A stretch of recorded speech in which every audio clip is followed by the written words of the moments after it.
just going to be too difficult to get in and out of there. Let's go back out to Jessica Shambach. And Jessica, I know you're right there at Plaza Towers School, and I still remember the very first scene of you getting there, and you saw that long pathway of where the school used to be, and now it's just flattened.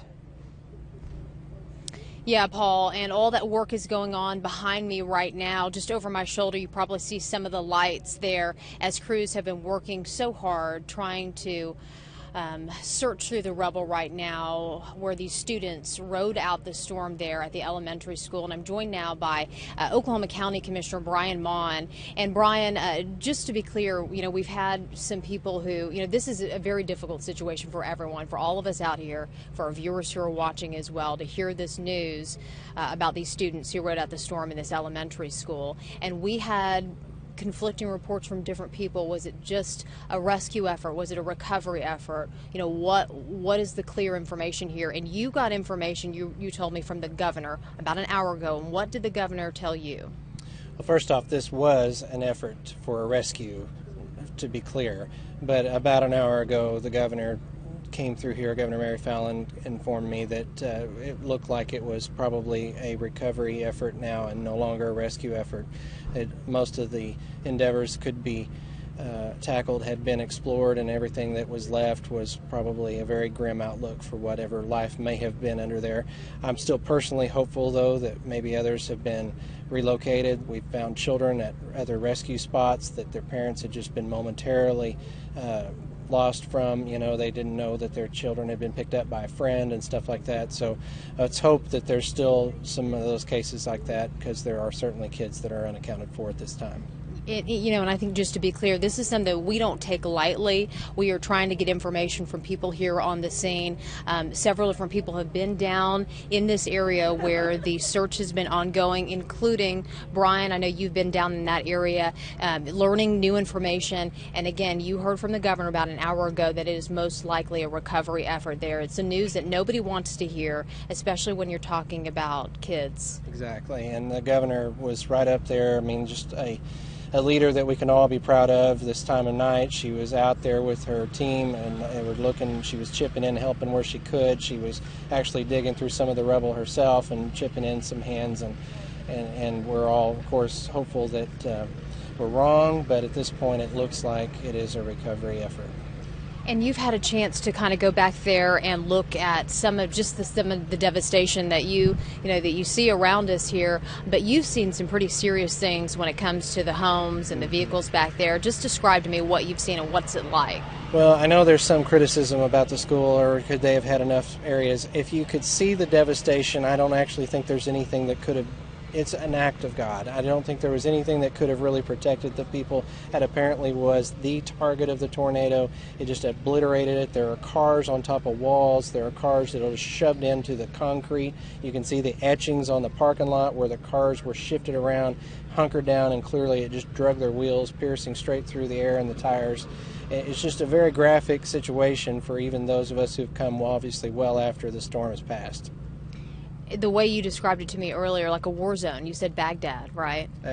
To me, it's images that you saw during Gulf War and stuff like that. It just isn't something that's just a natural disaster. I've seen several natural disasters, but this is just absolute demolishing beyond what I could have ever comprehended seeing firsthand. And how did you make your way up here? I know it's been kind of a hands-on-deck situation, all hands on deck, where they're calling in crews from everywhere. How did you make your way up here? Actually, I was fortunate enough to have Oklahoma County Sheriff deputies and Oklahoma City police officers who were helping escort my crew through with obviously the heavy equipment. It takes up a broader space on the lane than just a typical car. And so getting down here actually took us over an hour, even though we're on the southern edge of Oklahoma County where the District 2 barn is located. But getting through the streets has been difficult once we actually arrived here on the scene. And a lot of people don't think about safety vehicles, obviously can't get through either. They've just got the tires like any common vehicle.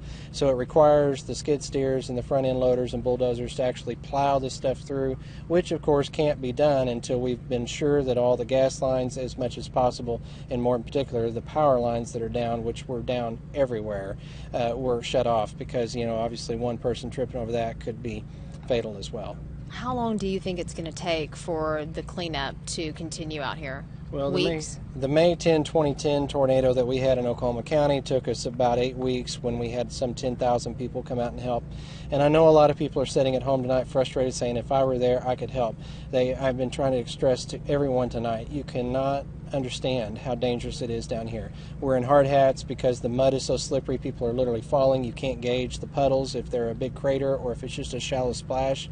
And you've got to worry about all the natural gas, obviously, that's out here. And if any one of these unstable structures slipped and created a spark, obviously you could have a boom in an instant minute that created a huge, huge catastrophe.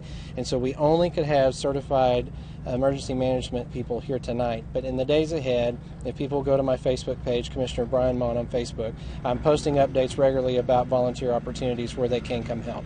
There's always a way for people to help, whether it's donating, because it costs money to bring all these crews out here and all the supplies that they need as well. Absolutely. And people have said to me over and over tonight, I don't want to just give money, and I understand that, but redcross.org and christmasconnection.org are two great organizations who have been helping us tonight and in every disaster, where they're actually detailing the kinds of things that you need to bring. You could bring people a sofa tonight, but it wouldn't do them any good. They have no structure to put it in. You can give them a car, but they don't have anywhere to go. You know what I'm saying? They need deodorant, soap, shampoo, maybe just some underwear, things of that kind of nature. But those websites detail those particular kind of things. We're just trying to keep people who are good intention to not go out and purchase something that no one could actually store or maintain right now.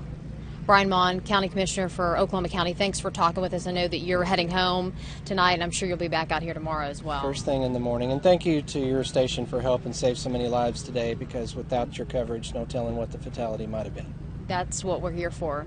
Did a good job. It is life-saving information, you're right. And unfortunately, thanks, Brian Mon, appreciate it. And unfortunately, there were lives lost. And as you heard him say, Paul, this is something... It's difficult for all of us out here. We've been getting information from all different sources out here on the scene about the efforts going on here at the Plaza Towers Elementary School. No one wants to hear it.